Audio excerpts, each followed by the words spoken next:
Halo Tribuners, jumpa lagi dengan saya Siska Mawaski dalam live update PON Petang, edisi Senin 4 Oktober 2021. Kami tentunya akan menyajikan informasi terkini seputar kegiatan Pekan Olahraga Nasional ke-20 yang saat ini berlangsung di Papua.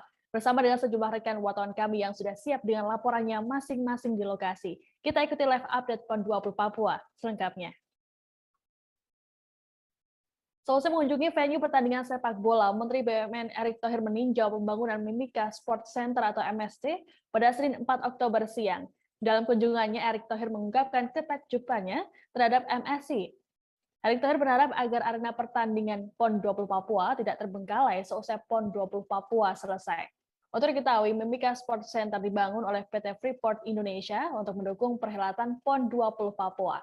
Arena olahraga yang berdiri di atas lahan seluas 12,5 hektar ini pun sudah berstandar internasional dan menghabiskan anggaran hingga 33 juta dolar Amerika Serikat atau setara dengan 486 miliar rupiah. Lokasi ini digunakan untuk venue cabang olahraga basket serta atletik. Untuk informasi terkait kedatangan Erick Thohir di Mimika Sport Center Timika sudah bergabung dengan kami, jurnalis Tribun Papua, Ridwan Sangaji. Halo, selamat malam Ridwan.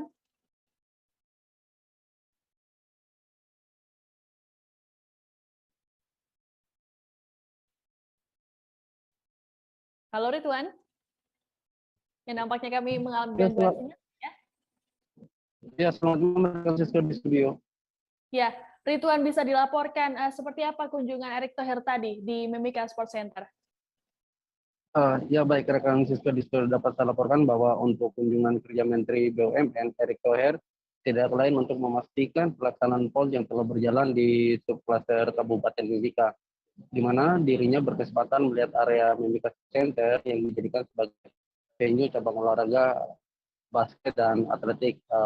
Dalam kunjungan itu, Erick Thohir cukup kaget dengan bahkan kagum dengan keistimewaan Mimika Sport Center yang dibangun oleh PT Freeport Indonesia sebagai bentuk untuk penyelenggaraan PON di Papua. Oke.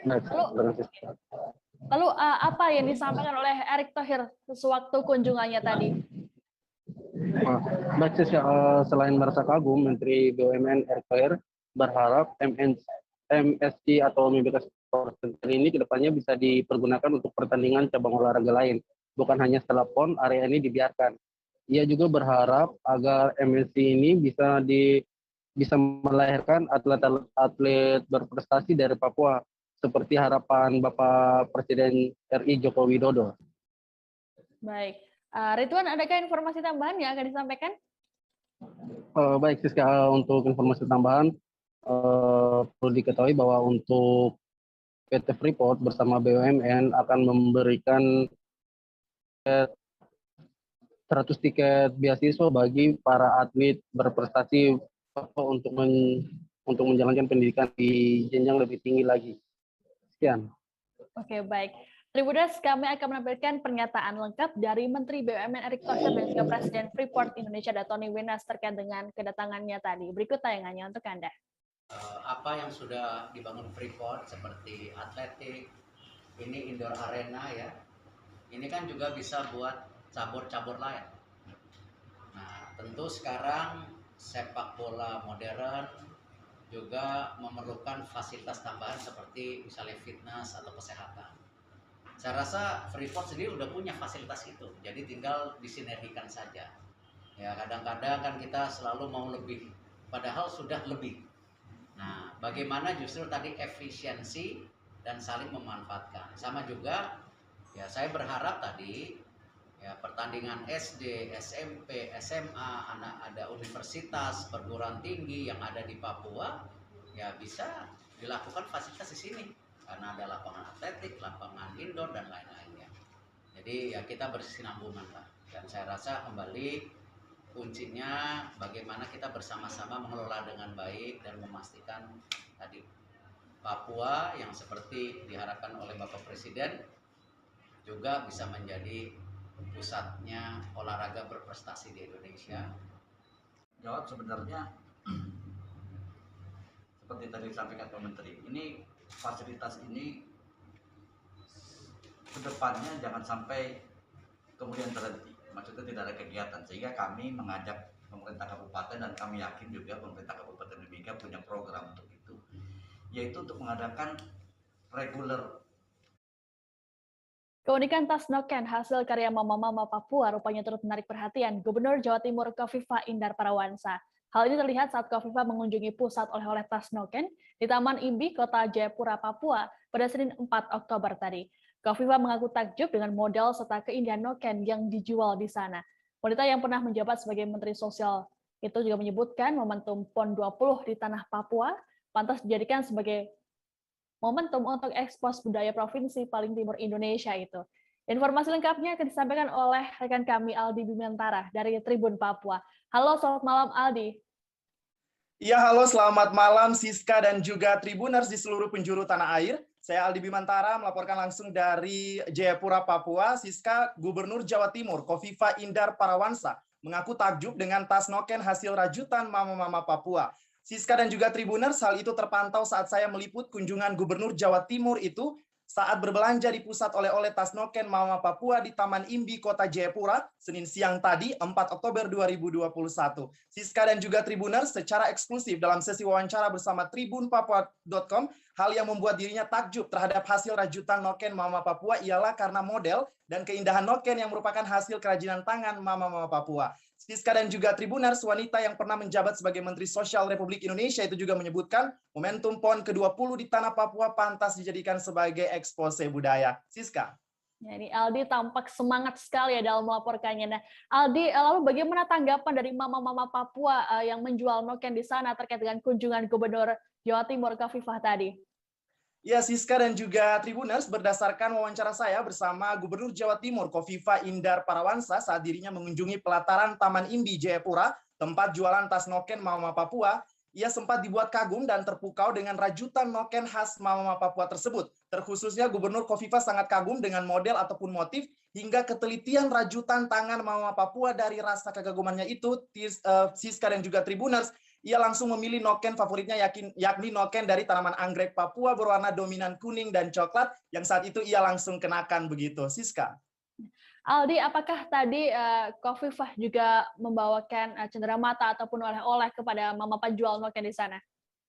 Iya, baik Siska dan juga Tribuners, memang betul berdasarkan pantauan saya kedatangan Gubernur Jawa Timur Khofifah Indar Parawansa di Taman Imbi Jayapura tadi untuk melihat noken Mama Papua ini tampak semarak dengan adanya pembagian oleh-oleh dari Jawa Timur begitu, yakni kain batik khas Jawa Timur berwarna dominan hijau yang dibawa langsung oleh Ibu Gubernur Khofifah bersama rombongannya. Saya juga melihat dalam kesempatan itu Ibu Khofifah menggalungkan langsung kain batik tersebut kepada Mama Papua dan seketika senyum bahagia terpancar dari rona wajah Mama Papua. Siska.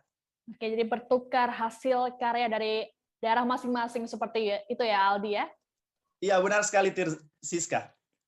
Ya, Tribuners, kami akan memberikan pernyataan lengkap dari Gubernur Jawa Timur Khofifah Indar Parawansa terkait kunjungannya ke sejumlah penjual noken di Jayapura. Berikut tayangannya.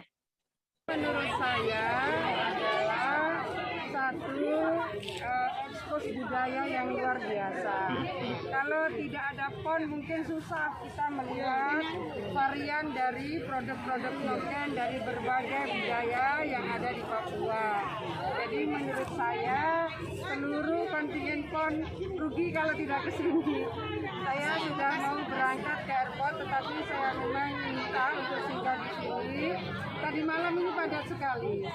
Jadi saya terima kasih Mama-Mama Papua merajut luar biasa dan ini keterampilan yang turun-temurun yang dimiliki oleh masyarakat Papua. Empat kabupaten. Ya, jadi ini adalah panggung budaya Papua yang luar biasa dan akan menjadi destinasi wisata ke depan yang juga akan spektakuler kalau misalnya ini bisa lebih permanen. Luar biasa ini. Biasanya kita nyari noken begini susahnya kalau harus keliling kan. Kalau ini sudah ketemu varian-varian dari berbagai budaya. Saya termasuk yang sudah mengunjungi di berbagai daerah di Papua. Ini menurut saya adalah satu ekspose budaya noken yang luar biasa yang dimiliki oleh mama-mama Papua. Ketua Komite Olahraga Nasional Indonesia atau KONI Pusat Marsiano Norman berkunjung ke Teluk Joteva, Jayapura yang menjadi venue Dayung PON 20 Papua pada Senin 4 Oktober. Dalam kunjungannya, Marciano juga turut menyaksikan sejumlah pertandingan dayung. Cabang olahraga dayung saat ini diketahui tengah mempertandingkan nomor rowing. Dalam ajang PON 20 Papua, cabur dayung memperebutkan sebanyak 40 medali emas. Informasi lengkapnya, saat ini kami sudah terhubung dengan jurnalis tribunnews.com, ada Abdul Majid di sana. Halo, selamat malam, Majid. Halo, selamat malam rekan Siska dan Tribunnews dimanapun Anda berada. Majid, bisa langsung dilaporkan apa agenda dari Ketua KONI Pusat saat mengunjungi venue dayung tadi? Ya, rekan Siska, kali ini Ketua Umum KONI Pusat Marciano Norman beserta rombongan kembali mengunjungi Teluk Yutefa atau venue dayung. Ini untuk kedua kalinya setelah sebelumnya di nomor canoeing memang sebelumnya sudah pernah ke venue dayung.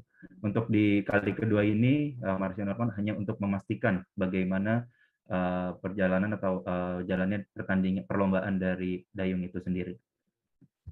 Oke, Majid, lalu bagaimana kesan dari Marciano Norman ketika menyaksikan secara lebih dekat venue dayung PON 20 Papua ini? Ya, Siska, Ketum KONI Pusat Pak Marciano Norman kembali mengatakan bahwa venue dayung ini mendapatkan banyak apresiasi dari pejabat-pejabat penting, salah satunya memang sebelumnya Menko PMK Muhajir Effendi, dan pejabat lainnya juga mengatakan bahwa venue dayung ini mempunyai standar internasional dan berharap setelah PON nanti akan ada banyak event-event nasional dan internasional yang akan diadakan di venue dayung ini. Siska. Lalu apa saja yang disampaikan oleh Marciano Norman saat berkunjung di venue dayung tadi, dan juga apa harapan dari Marciano terkait dengan cabur dayung di PON kali ini?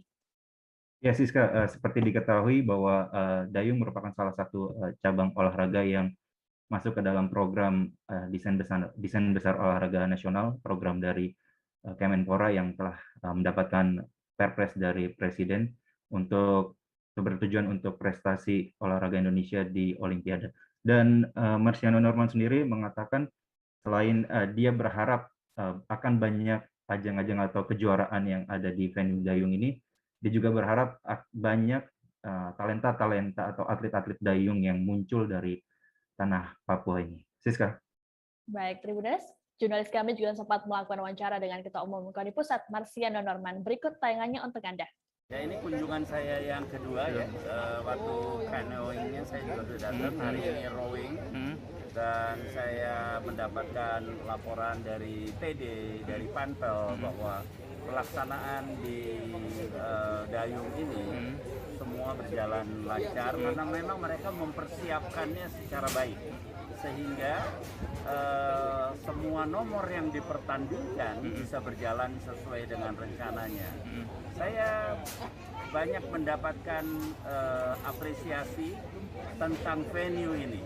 Venue ini adalah venue yang bertaraf internasional, dan venue ini juga ke depan kita harapkan juga bisa dimanfaatkan oleh PB POTSI untuk menggelar event-event dayung dengan berbagai disiplinnya untuk event yang bertaraf internasional, sehingga ke depan atlet-atlet kita juga ke depan bisa. Bayangkan di sini 40 medali emas yang dipertandingkan, yang diperebutkan. Kalau kita bisa meloloskan atlet kita di Olimpiade dengan banyak, potensi kita dapat medali dari dayung sangat besar. Oleh karenanya saya berharap Ketua Umum PB POTSI Bapak Basuki dengan jajarannya untuk bisa mengoptimalkan penggunaan sarana ini, dan ke depan atlet dayung kita juga bisa andalan Indonesia untuk mendapatkan medali di Olimpiade. Kita mencoba semua nomor-nomor yang banyak medalinya, baik dayung, baik senam, baik atletik, renang, itu harus digarap dengan baik. Karena dari situlah sumber medali kita. Selama ini kita memang baru bulu tangkis, angkat besi yang kita andalkan. Tetapi ke depan, kalau PB ini bisa mengelola dengan baik, Indonesia Raya akan selalu kita dengar, bendera merah putih akan selalu berkibar. Tribuners, kita jeda sejenak, sesaat lagi kami akan kembali dengan informasi terkait kegiatan PON Papua lainnya, tetap di live update PON 20 Papua. Ya, dulunya tukang koran. Oh gitu ya? Tukang koran. Ya, saya baca itu, Pak. Tuh kan, pernah baca kan? Ya. Jadi kalau saya jadi Pangdam itu udah bersyukur banget. Si anak ini dijadikan sebagai tersangka begitu. Ya, kalau ini kita bicara yang di luar kasus Sebongombo ya. Dikenal dengan nama hujan shower, di mana terdapat batas jelas antara daerah hujan dan tidak hujan yang biasanya terjadi pada fase awal mature stage atau tahap berbahaya dewasa. itu Kang. Jadi mulai artinya terjadinya perlembekan. Nah itu untuk penetrasi akan sulit begitu ya. Dok, saya ini menurut saya memang tidak mudah, bukan urusan tanah diambil. Kalau misalnya Amerika Serikat sekarang, Rasulullah mengatakan dalam sebuah hadis bahwa berpuasa di 6 hari Syawal itu. Oke, apa kabar Bang Arif di sini untuk strateginya? Kalau saya sendiri di Jumip 37 ini yang semalam baru mulai, saya udah Sebenarnya aku nggak ngerasa itu penangkapan atau penggerebegan atau apapun itu. Karena gini loh, posisinya aku kriteria. Jadi kita mengenal disebut dengan stroke yang tidak berdarah dengan stroke yang berdarah. Stroke yang tidak berdarah itu biasanya ditandai dengan adanya penyumbatan. Kalau itu terjadi di sini mungkin pikirnya tidak ke situ kali ya, tapi kalau di Korea atau di Kamboja itu ada beberapa paper yang Saya itu Mas, dulunya tukang koran. Oh gitu ya. Tukang koran. Ya, saya baca itu Pak. Tuh kan, pernah baca kan? Ya. Jadi kalau saya jadi Pangdam itu udah bersyukur banget. Si anak ini dijadikan sebagai tersangka begitu. Ya, kalau ini kita bicara yang di luar kasus Sebongombo ya. Dikenal dengan nama hujan shower, di mana terdapat batas jelas antara daerah hujan dan tidak hujan yang biasanya terjadi pada fase awal mature stage atau tahap berbahaya dewasa. itu Kang. Jadi mulai artinya terjadinya perlembekan. Nah itu untuk penetrasi akan sulit begitu ya. Dok, saya ini menurut saya memang tidak mudah, bukan urusan tanah diambil. Kalau misalnya Amerika Serikat sekarang, Rasulullah mengatakan dalam sebuah hadis bahwa berpuasa di 6 hari Syawal itu. Oke, apa kabar Bang Arif di sini untuk strateginya? Kalau saya sendiri di Jumip 37 ini yang semalam baru mulai, saya udah Sebenarnya aku nggak ngerasa itu penangkapan atau penggerebegan atau apapun itu.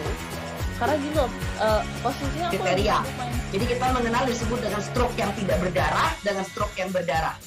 Stroke yang tidak berdarah itu biasanya ditandai dengan adanya penyumbatan. kalau itu terjadi di sini mungkin pikirnya tidak ke situ kali ya, tapi kalau di Korea atau di Kamboja itu ada beberapa paper yang Saya itu Mas, dulunya tukang koran. Oh gitu ya. Tukang koran. Ya, saya baca itu Pak. Tuh kan, pernah baca kan? Jadi kalau saya jadi Pangdam itu udah bersyukur banget. Si anak ini dijadikan sebagai tersangka begitu. Ya, kalau ini kita bicara yang di luar kasus Sebongombo ya. Dikenal dengan nama hujan shower, di mana terdapat batas jelas antara daerah hujan dan tidak hujan yang biasanya terjadi pada fase awal mature stage atau tahap Berbahaya dewasa. itu Kang. Jadi mulai artinya terjadinya perlembekan. Nah itu untuk penetrasi akan sulit begitu ya. Dok, saya ini menurut saya memang tidak mudah, bukan urusan tanah diambil. Kalau misalnya Amerika Serikat sekarang, Rasulullah mengatakan dalam sebuah hadis bahwa berpuasa di 6 hari Syawal itu. Terima kasih Anda masih menyaksikan live update PON 20 Papua. Kita beralih ke informasi selanjutnya Tribuners. Tim sepak bola Jawa Timur menyapu bersih kemenangan dalam babak penyisihan grup B PON 20 Papua. Dalam pertandingan melawan Sumatera Utara di Stadion Maha Chandra Universitas Cendrawasih Kota Jayapura pada Senin 4 Oktober, Jawa Timur berhasil unggul dengan skor 2-0. Gol dicetak oleh Reski Rinaldi Elhas pada menit ke-25 dan Faisal Yunus pada menit ke-81. Jatim nyaris mencetak gol ketiga karena mendapat kesempatan penalti pada menit ke-83. Namun sayang kiper Jawa Timur Diki Agung Setiawan yang bertindak sebagai eksekutor gagal melaksanakan eksekusinya. Informasi lengkap terkait pertandingan ini akan disampaikan oleh rekan kami dari Tribun Jatim. Ada Dia Ayu di sana. Halo, selamat malam Dia. Selamat malam Siska dan Tribuners. Dia bisa dilaporkan seperti apa jalannya pertandingan tadi? Baik, tim sepak bola Jawa Timur berhasil mensapu bersih seluruh pertandingan di babak penyisihan grup B dengan meraih 9 poin dari hasil 3 pertandingan, melawan Sulawesi Selatan 3-0, kemudian Jawa Tengah 3-0, dan terakhir melawan Sumatera Utara sore tadi dengan skor 2-0. Seperti itu, Siska. Dia, meskipun Jawa Timur berhasil menang dan meraih poin sempurna di babak penyisihan grup ini, apakah ada hal yang perlu dibenahi? Baik, tadi kami sempat wawancara dengan pelatih tim sepak bola Jawa Timur, Rudi Kelces, mengatakan bahwa pemainnya lagi-lagi memiliki masalah pada penyelesaian akhir untuk membongkar pertahanan lawan, sehingga pihaknya harus mengganti beberapa pemain, baru terciptalah gol yang pertandingan berakhir dengan skor 2-0 tadi, Siska. Oke, dia melihat ke babak 6 besar. Lalu seperti apa Jawa Timur melihat kekuatan lawan di babak 6 besar nanti? Baik, Rudi mengatakan bahwa pihaknya sudah mengetahui beberapa kekuatan lawan seperti kekuatan Jawa Barat dan juga Papua. Mengingat ia pernah menjadi pelatih Persipura Jayapura di Papua selama 3 tahun. Namun Rudi mengatakan apabila diminta untuk memilih lawan, ia memilih Jawa Barat saja daripada bertemu tim tuan rumah Papua. Baik, dia adakah informasi terkait pertandingan yang akan dilakukan selanjutnya? Untuk pertandingan selanjutnya akan diselenggarakan 4 hari lagi, Siska. Oke, baik. Tribuners, terkait dengan hal ini, jurnalis kami juga sempat melakukan wawancara dengan pelatih Jawa Timur, Rudi Kelces, dan juga pelatih Sumatera Utara. Siapa yang main harus tanggung jawab karena ini Jatim. Jaga nama baik Jatim. Harus bertanggung jawab. Kalau tidak saya pasang. Jadi anak-anak semua sama. Evaluasi di 3 laga sebelumnya, Coach? Ya, saya mesti hanya menjaga anak-anak, jangan lupa diri saja. Kalau dikasih tanggung jawab, jaga nama baik Jatim, saya rasa dia mengerti lah tugasnya. Kesini bukan untuk jalan-jalan, menjaga nama baik ini. Oke, siap. Saya sangat yakin menang. Ya, saya belum pikir ke sana. Terserah saja mau ketemu siapa. Asal jangan ketemu Papua. Oke. Ya, kondisi. Ya, beringas kan kita udah siapkan dari Surabaya. Kalau tadi panas, saya sudah latihan jam 1:30. Saya sudah menyesuaikan dari sana. Tidak mungkin anak-anak nggak bisa bensin. Itu sudah saya siapkan. Iya, kalau ketemu Jabar, saya tahu permainannya anak Bandung, Jabar bagaimana. Kenapa, Coach? Ya mudah-mudahan sama Jabar ketemunya. Kalau Papua kenapa, Coach? Oh, Papua di sini. Saya kan 3 tahun di sini. Tahu karakter anak-anak sini. Kemuan motivasi anak-anak ini bangkitkan lagi. Karena dari pertama orang ini kan nggak nasional baru pertama ini. Terus luar uji coba pun kita persiapan cuma 2 bulan sama saya. Ini baru 2 bulan. Jadi untuk menaikkan permainan ini mental aja. Sama kemauan untuk bertanding. Seharusnya kita yang bisa menguasai bola. Orang ini yang ya, kita lemah di gelandang. Kalau di bawah kita udah gelandang lemah. Untuk survei ke atasnya, untuk mencegah ke bawah itu nggak ada sama sekali. Sulit kan? 6 besar gimana, kan? Kenapa? 6 besar gimana? Kita coba lagi untuk latihan ada beberapa hari. Kita lagi untuk orang ini. Harus secepatnya kita rubah. Berapa banyak ya sorry ya kena akumulasi nanti larangan 6 besar? Mungkin 6 besar ada 3 malah. 3 hilang. Nah itu gimana Kas? Antisipasinya yang ada pemain yang ada kita sisipkan, memang kita apakan di situ tempat yang positif. Ya, Tribuners, apabila jauh-jauh datang ke Jayapura untuk menyaksikan PON 20 Papua, tak lengkap rasanya untuk membawa oleh-oleh. Oleh-oleh yang wajib dibawa tentunya adalah pernak-pernik khas Papua yang tentunya sangat eksotis. Pengunjung dapat menemukannya di kawasan Pasar Hamadi Jayapura. Di lokasi tersebut menjual banyak sekali cenderamata yang dapat dijadikan sebagai koleksi. Informasi lengkap terkait hal ini akan disampaikan oleh rekan kami dari Tribun Video, Sigit Arianto. Halo, selamat malam Sigit. Selamat malam Siska dan juga Tribuners. Sigit, bisa dilaporkan apa saja barang-barang yang dijual di Pasar Hamadi dan juga berapa kisaran harganya? Baik Siska dan juga Tribuners, di kawasan Pasar Hamadi memang banyak sekali penjual yang menawarkan cenderamata khas Papua yang bisa dibeli oleh pengunjung PON ke-20 Papua. Di antaranya ada gantungan kunci, gelang wamena, ada gelang kayu, ada kaos, ada asbak, ada lukisan, tas noken, dan tentunya ada koteka Siska. Untuk rentang harga yang ditawarkan bervariatif. Dari yang paling murah untuk gantungan kunci seharga 5.000 saja, hingga yang paling mahal bisa sampai jutaan rupiah, Siska. Oke, nampaknya yang disebutkan oleh Sigit tadi ada juga yang menjadi favorit ya. Lalu yang jadi favorit nih apa nih Sigit nih? Baik, Siska dan juga Tribuners, menurut penjual bernama Ansar, yang paling favorit dan dicari para pengunjung adalah koteka dan juga tas noken. Selain itu ada juga mahkota bulu burung kasuari, Siska.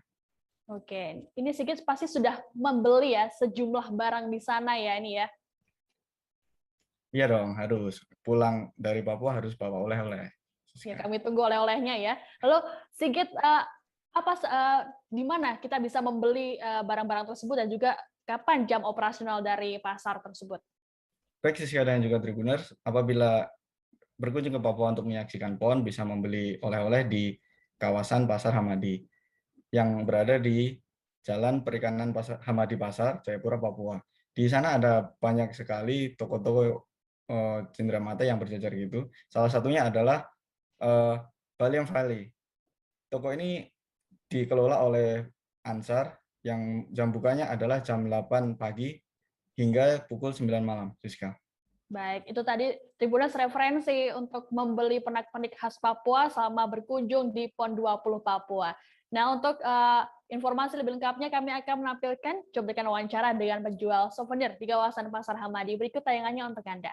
Aksesoris, ada koteka, ada noken, ada tas rajutan dari kulit kayu, berbagai macam ada. Kalau harga misalnya koteka dari kisaran 50 sampai 100, itu tergantung dengan koteka dengan motifnya. Kalau noken dari harga 150 sampai 200, itu pun tergantung besar. Kebanyakan yang favorit pengunjung kebanyakan koteka, noken, atau baju kaos. Ya alhamdulillah sih, kalau mau dibandingkan dengan kemarin semenjak corona tuh ya. Babak final cabang olahraga senam artistik balok keseimbangan dalam PON 20 Papua digelar hari ini, Senin 4 Oktober. Pertandingan ini digelar di venue Istora Papua Bangkit, Kampung Harapan, Kabupaten Jayapura, Papua. Nomor yang dipertandingkan yakni perseorangan putri. Lalu seperti apa suasana pertandingan tadi? Kami saat ini sudah terhubung dengan rekan kami dari tribunnews.com. Ada Japrima di sana. Halo, selamat malam Japrima. Malam. Japrima, bisa langsung dilaporkan seperti apa jalannya pertandingan tadi? Ya, pantauan saya di lapangan pertandingan hari ini cukup seru. Banyak penonton yang bersorak-sorak. Ya, gitu. Baik, lalu provinsi mana saja yang lolos pada final hari ini, Japrima?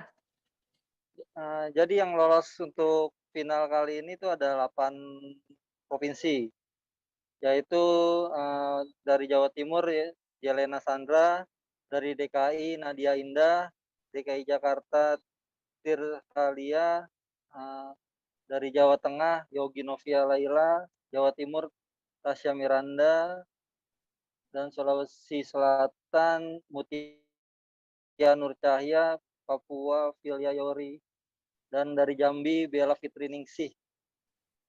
Oke. Ya, itu 8 perwakilan. Oke, jadi ada 8 perwakilan dari sejumlah provinsi yang mengikuti final hari ini. Lalu bagaimana hasil akhir dari final tadi? Japrima.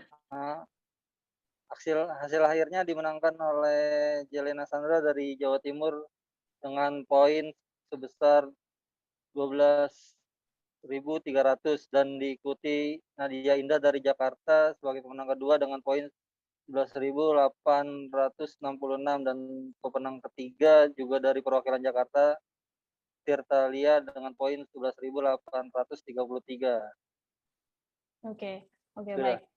Baik, terima kasih laporannya Japrima dari tribunnews.com terkait dengan final pertandingan senam artistik. Selamat bertugas kembali dan tetap semangat ya Japrima ya.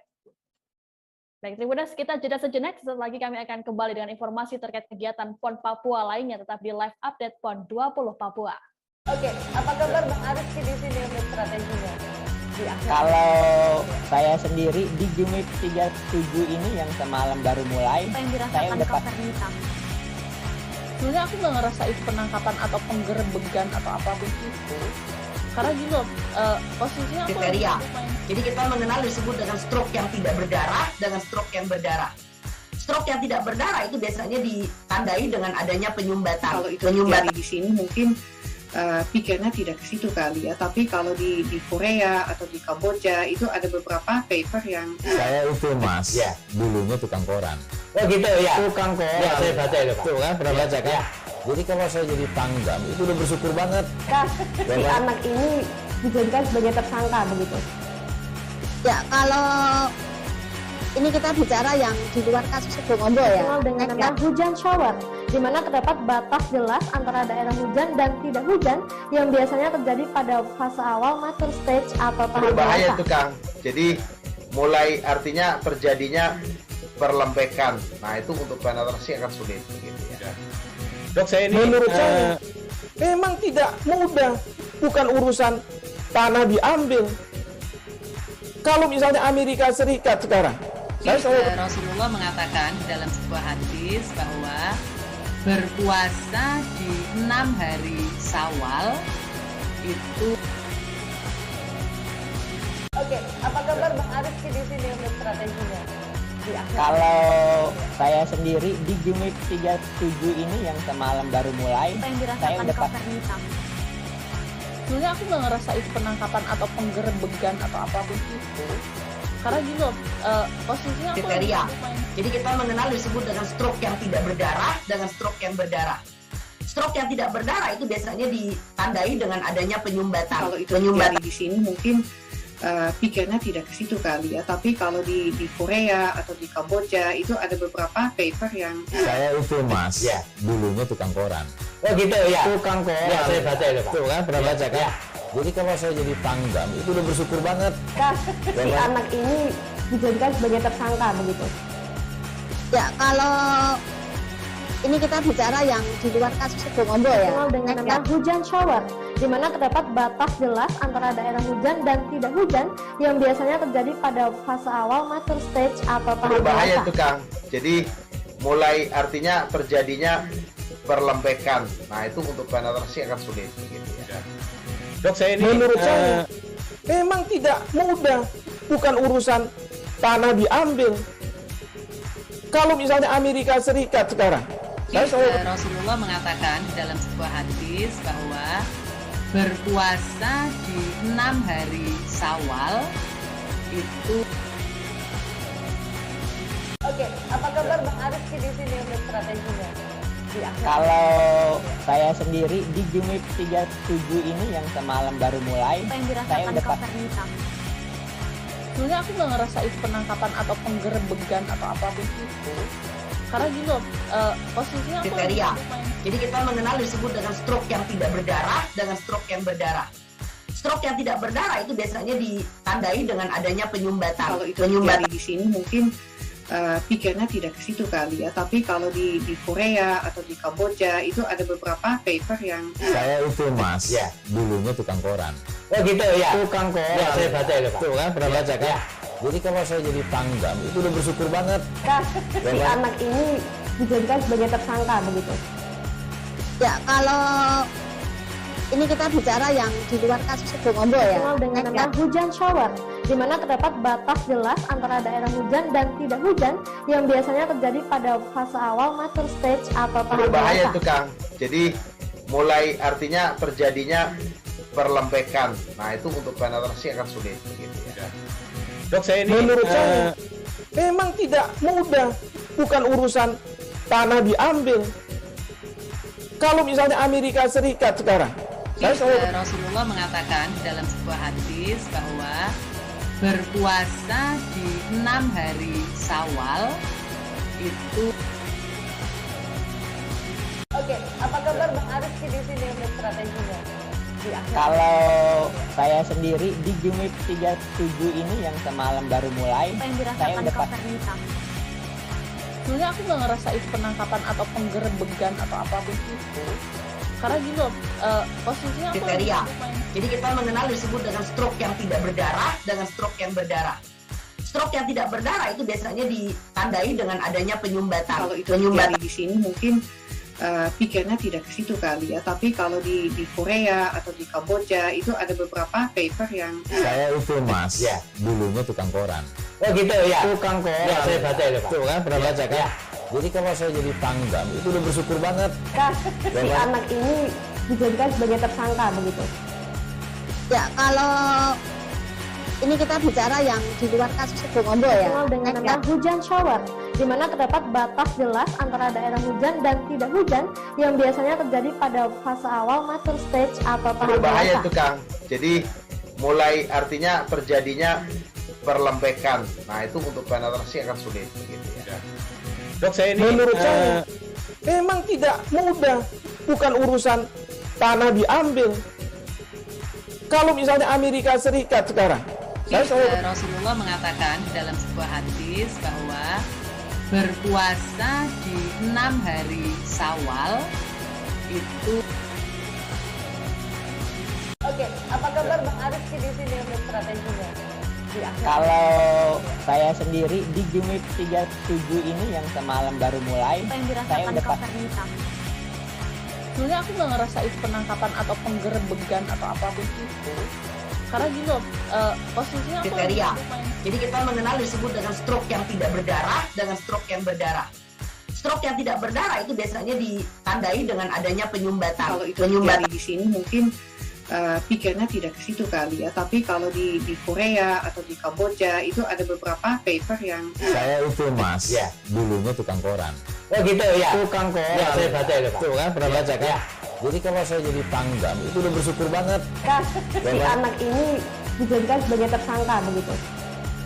Ya, kalau ini kita bicara yang di luar kasus Sebongombo ya. Dikenal dengan nama hujan shower, di mana terdapat batas jelas antara daerah hujan dan tidak hujan yang biasanya terjadi pada fase awal mature stage atau tahap Berbahaya dewasa. itu Kang. Jadi mulai artinya terjadinya perlempekan. Nah itu untuk penetrasi akan sulit gitu ya. Dok, saya ini menurut saya memang tidak mudah, bukan urusan tanah diambil. Kalau misalnya Terima kasih Tribuners, Anda masih menyaksikan live update PON 20 Papua. Kita beralih ke informasi selanjutnya. Kesenian tari prajurit asal Banyumas, Jawa Tengah turut tampil dalam perhelatan PON 20 Papua. Penampilan ini digelar sebelum final pertandingan cabang olahraga senam artistik di Kompleks Stadion Lukas NMB Jayapura. Menariknya, dalam pementasan ini sejumlah anak-anak asli Papua juga turut menjadi penari. Lalu seperti apa informasi lengkapnya? Saat ini kami sudah terhubung dengan jurnalis Tribun Video, Radif Setiawan. Halo, selamat malam Radif. Halo, selamat malam Siska di studio. Radif, bisa dijelaskan bagaimana para penari tersebut bisa tampil di acara final cabur senam artistik ini?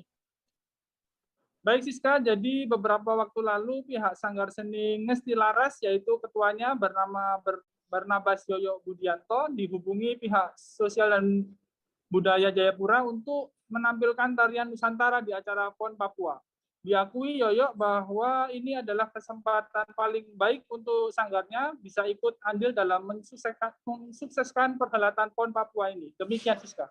Oke, ini menarik sekali ya, dan juga terlihat dari tayangan yang sedang berlangsung sekarang ada sejumlah anak-anak Papua yang ikut turut menjadi penari kuda kepang ini atau tari prajurit ini. Lalu siapa saja mereka ini, Radif? Betul sekali Siska, jadi mereka ini adalah 3 anak-anak asli dari Rasentani. Ketiga anak tersebut yakni Pham Sofoy, Pham Pele, dan Pham Taeni.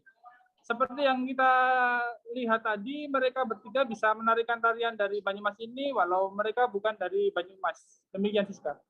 Oke, ini kan menarik sekali ya, dari Papua, asli Papua, ikut turut serta menari tarian khas Banyumas. Lalu bagaimana mereka akhirnya bisa ikut tampil di penampilan kali ini, Radif?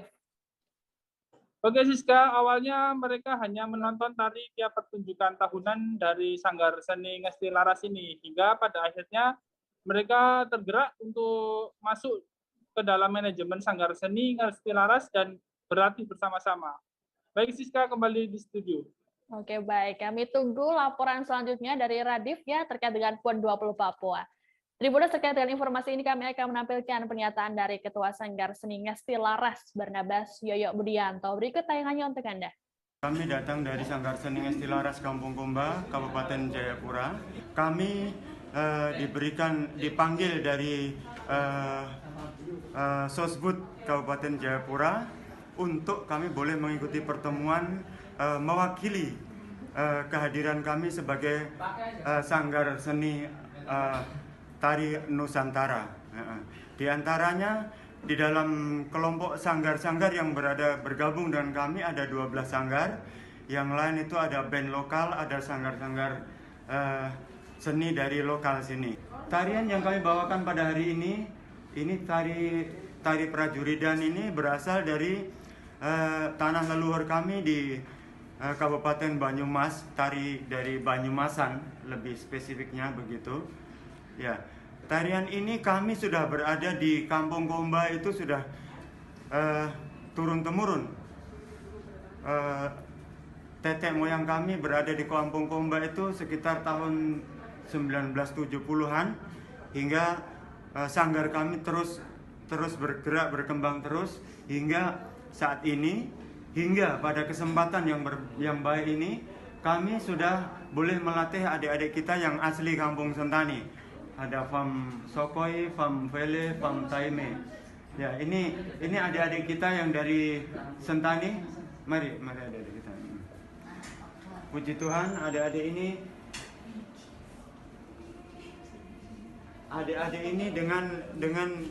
dengan senang hati. Awalnya menonton setiap tahun kami tampil, setiap pergelaran kami, hingga tergerak hatinya untuk masuk ke dalam manajemen kami dan berlatih bersama-sama. Sehingga adik-adik kami ini sudah di pergelaran PON yang besar begini, kami boleh berani menampilkan di hadapan bapak-bapak yang terhormat di pergelaran. Untuk menyukseskan PON 20 Papua, puluhan mama Papua di wilayah Mepago tak mau kalah untuk menjajakan tas noken di Taman Imbi, Kota Jayapura. Sebagai oleh-oleh yang wajib dibawa dari bumi cendrawasih ini, noken memiliki beragam fungsi. Seorang penjual noken menyampaikan rasa terima kasihnya kepada Wali Kota Jayapura yang telah memberikan kesempatan pada mereka untuk berjualan di area dekat perhelatan PON. Saat ini kami sudah terhubung dengan jurnalis Tribun Papua, Hendrik Lewapatara, yang tadi sudah melakukan liputan langsung di sana. Halo, selamat malam Hendrik. Ya, halo, selamat malam rekan Siska dan juga Tribuners di mana saja kalian berada. Hendrik, bisa langsung dilaporkan pameran noken dari Kas Mepago ini sudah dilaksanakan sejak kapan? Ya, baik, terima kasih rekan Siska. Dapat saya laporkan bahwa pameran noken ini sudah dilaksanakan bertepatan dengan pembukaan PON pada 2 Oktober Sabtu kemarin. Hingga hari ini sekiranya sudah berjalan selama 4 hari. Begitu rekan Siska. Oke, tadi disebutkan bahwa noken memiliki beragam fungsi. Lalu apa saja noken yang dijual di stand di sana, Hendrik? Iya, dari hasil wawancara bersama Mama Sarah, yakni yang memiliki stand tersebut, ia menjelaskan bahwa noken yang dijajakannya berbagai macam. Dari noken kulit kayu, noken yang terbuat dari anggrek, maupun noken biasa. Kenapa saya bilang noken biasa? Karena itu terbuat dari benang wol. Begitu rekan Siska. Nah, ini menarik sekali ya, ini tas noken yang asli di sana. Lalu Hendrik bisa diberitahu berapa kisaran harganya jika kami ataupun Tribuners ataupun pengunjung dari PON Papua akan membeli? Ya, untuk kisaran harga sangat variatif ya, di mana dari seperti noken yang terbuat dari kulit kayu atau dari anggrek tersebut, ada yang harganya 100.000 hingga 500.000 dan yang paling mahal hingga 1 juta rupiah. Begitu rekan Siska. Oke, lalu bagaimana tanggapan dari pengunjung dan juga seperti apa animo dari mereka dalam membeli tas noken ini, Hendrik?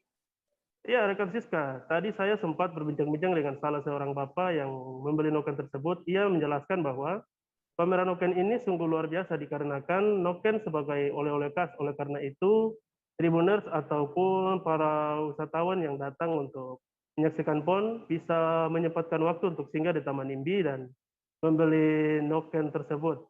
Dan sekedar diinformasikan juga bahwa pameran noken tersebut masih berlangsung hingga penutupan PON pada 15 Oktober nantinya. Begitu rekan Siska yang dapat saya laporkan. Baik. Tribuners, bagi Tribuners yang berada di Papua dan akan membeli tas noken bisa langsung menuju ke Taman Imbi untuk membeli noken buatan mama-mama Papua di sana. Tribuners, terkait dengan informasi ini kami akan menampilkan cuplikan wawancara bersama dengan penjual noken di Taman Imbi, ada Mama Sarah Pagake. Berikut tayangannya untuk Anda. Ini hari ketiga, mulai dari kemarin hari Sabtu. Kemarin ya pagi ibadah dulu, terus sore baru mulai jualan. Iya, di sini kami ya karena pondok ini kurang, jadi kami gabung. Kami berapa? 5 orang. Oh, Mama Dong 5 orang ya? Iya. Berarti di sini noken yang Mama Dong jual ini dari mana? Noken ini ada berapa macam, seperti kulit kayu ini. Kami ambil kulit kayu di kami punya kampung. Panyai, Deyai, Dogiai, Nabire. Oh, Panyai, Deyai, Dogiai. Iya. Kami tidak bisa masuk sembarang, orang punya hutan. Memang mungkin ada, tapi kami takut. Jadi kami harus ke Nabire, pergi ambil di sana. Oke, berarti bahan dasar yang Mama Dong pakai untuk bikin noken ini dari apa saja? Dari ini kulit genemo. Ada ya? berapa macam. Jadi yang lain-lain cuma tahu dengan bahasa saja. Oh. Kalau ya genemo ini yang terkenal, jadi salah satunya genemo.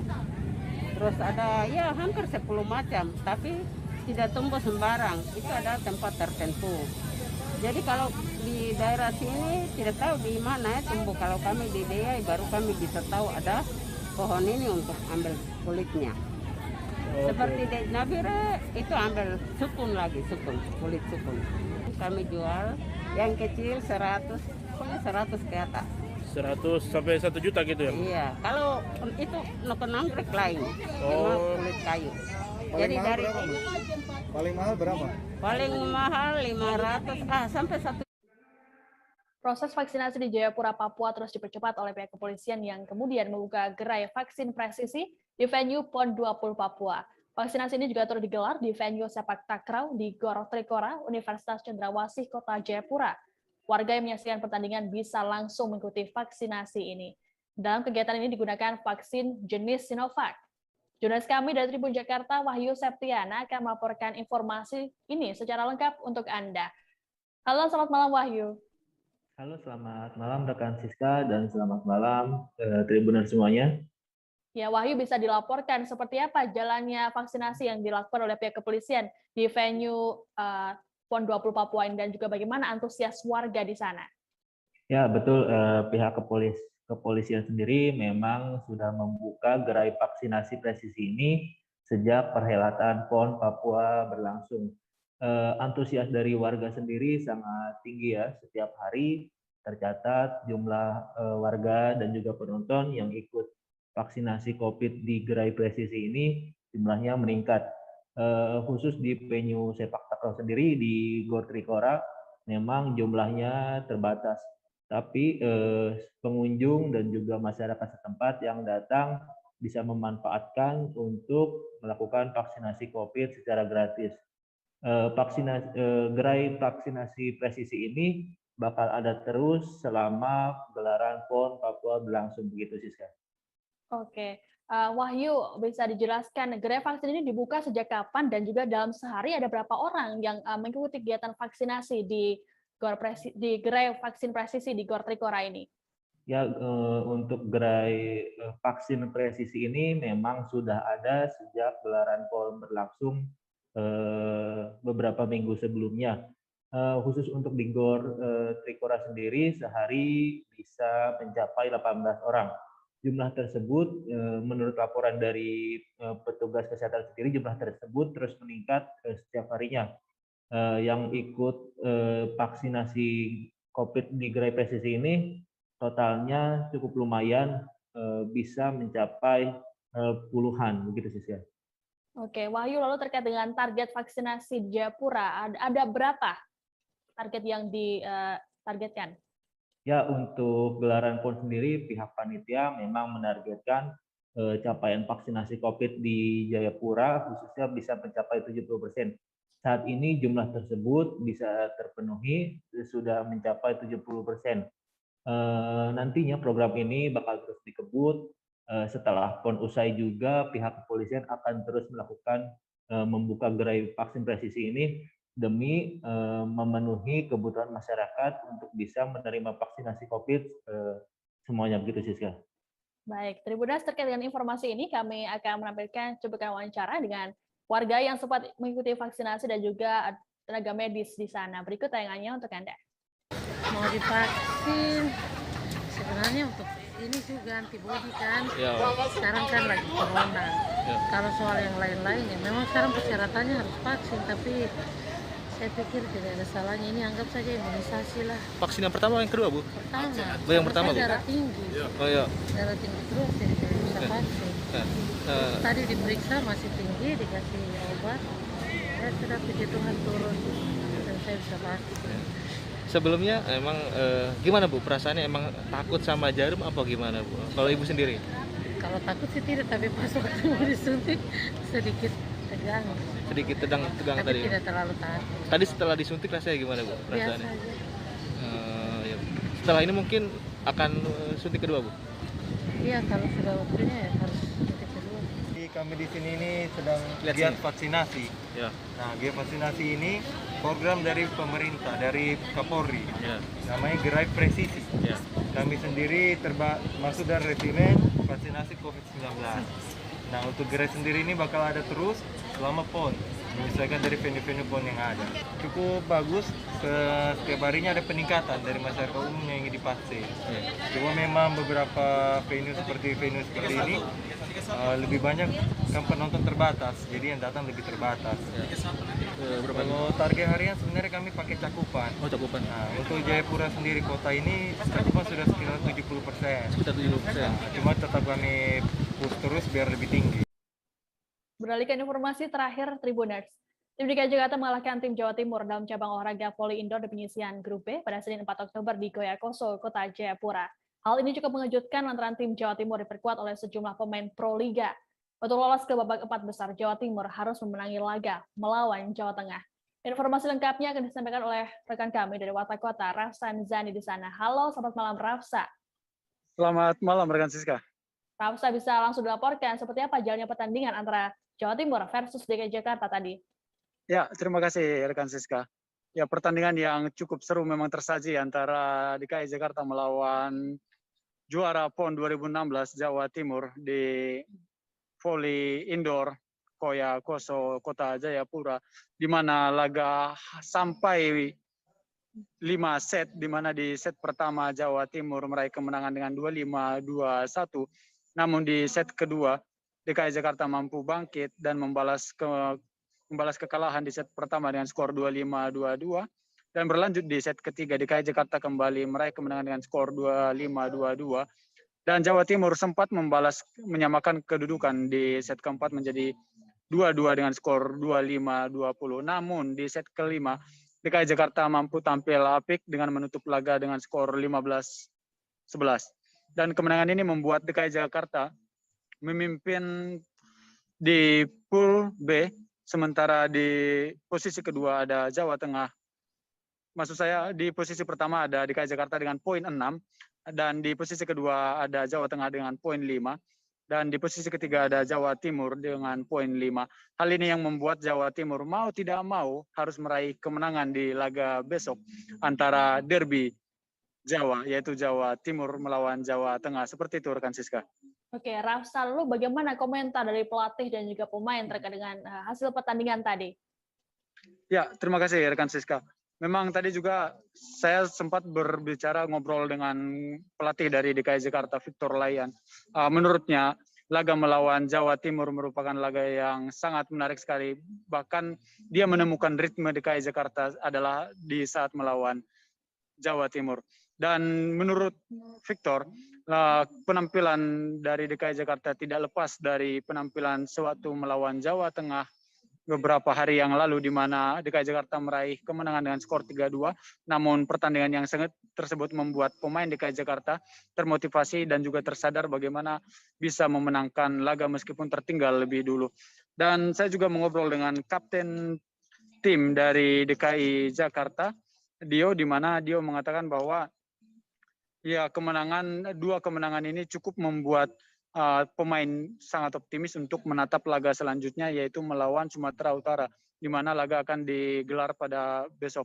Dan Dio dan kawan-kawan juga bertekad untuk meraih poin sempurna, yaitu memenangi laga melawan Sumatera Utara dan untuk bisa fokus ke babak 4 besar. Sementara itu di kubu dari Jawa Timur, saya sempat mengobrol dengan salah satu bintang dari Jawa Timur yaitu Nanda, di mana pemain Proliga yang satu ini mengatakan bahwa ada salah satu pemain DKI yang memiliki servis yang cukup luar biasa, di mana servis itu bisa membuat pemain Jawa Timur kewalahan saat menerima receive, dan ada sekira 5 poin yang berhasil ditorehkan oleh DKI Jakarta hanya melalui servis. Sementara itu saya juga mengobrol dengan salah satu bintang Proliga juga yang membela Jawa Timur, yaitu Randy. Kemudian Randy Tamamilang maksud saya. Randy mengatakan bahwa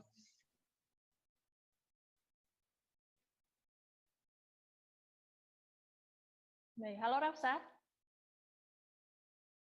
Ya, Tribunas, nampaknya kami mengalami gangguan sinyal dengan wartawan kami di lapangan. Rafsa bisa mendengar suara saya? Ya, oke, baik. Untuk sama-sama mengevaluasi hasil pertandingan melawan DKI Jakarta, karena mau tidak mau mereka harus memenangkan laga jika ingin lolos ke babak 4 besar. Seperti itu, rekan Siska. Baik. Terkait dengan hal ini, kami akan menampilkan cuplikan wawancara dengan pelatih DKI Jakarta Victor Layan dan kapten tim DKI Jakarta Dio Zulkifli. Berikut tayangannya untuk Anda. Tinggal selangkah lagi, selangkah lagi. Iya, karena lawan Sumut itu ya, kita mesti jaga lagi ritmenya. Karena terus terang kita butuh kebersamaan kayak begini. Timnya baru ketemu kayak. Karena tekanan kemarin cukup keras, mereka menyadari sekarang baru kita ketemu. Mudah-mudahan ini stabil dulu sampai di 4 besar. Apa yang kita mau tunggu? Besok, yang 2 juga kita main. Saya berharap pada anak-anak bukan aja nama yang di dalam, tapi di luar juga membantu. Mereka cukup betul lah, karena menjaga ritmenya dia, iramanya dia. Itu yang saya harapkan ini menjadi selanjutnya akan lebih baik lagi. Gimana untuk recovery untuk laga besok ini, Pak? Biasanya kita akan kembalikan mereka kembali dengan satu pemasaran baik, kedua gantung kaki untuk mereka. Dan makanan juga kita harus benar-benar mengisi kembali apa yang tadinya terbuang kita isi dengan yang lebih baik lagi. Gitu. Tapi yang penting jangan stres. Satu, kedua jangan sombong. Saya nggak mau, karena kemenangan ini masih belum full 100%, kita masih besar. Jadi kita berharap di sini kita selesaikan dulu pool ini. Hasilnya kalau kita juara pool, tinggal ambil 1 kemenangan. Kira kita udah nilai dapat 1. Jadi yang sudah main di pool ini tidak ketemu lagi nanti di pool depan. Gitu. Jadi kalau bisa memang dua-duanya, tapi kan semua tim pasti selalu siap, ingin yang terbaik. Gitu. Tapi yang saya berharap kita di waktu proses kita bisa dapat hasil yang baik gitu, di crossnya ini. Saya selalu berkata setiap pertandingan pemain yang lain, tim yang lain anggap kita berat. Jadi kita akan selalu siap, jangan anggap remeh. Itu yang kita mau. Ya, untuk kemenangan ini ya alhamdulillah di 2 pertandingan pertama kita diberi kemenangan ya. Apa kita bisa pertama diberi kemenangan lawan Jateng 3-2, lawan Jatim pun 3-2 sebagai juara bertahan ya alhamdulillah. Semoga ini jadi bisa montak mental ngangkat anak-anak semua di pertandingan 4 besar berikutnya. Ya, mungkin saya motivasi buat anak-anak, kita jangan mau kalah dulu sebelum pertandingan. Sebagaimanapun kita bisa bukti di lapangan, kita bermain dengan enak dulu, nanti kemenangan insya Allah kita berjaya. Tribunas, informasi tadi sekaligus menutup jumpa kita dalam live update PON 20 Papua Petang. Kami masih akan hadir esok hari tentunya dengan informasi seputar PON Papua lainnya hanya di kanal YouTube Tribun Network. Tribunas, jangan lupa untuk dukung terus atlet kebanggaan Anda di PON 20 Papua. PON 20 Papua, torang bisa. Saya Siska Muaski beserta kru yang bertugas pamit undur diri. Terima kasih dan sampai jumpa. Jangan lupa like, subscribe, dan share ya.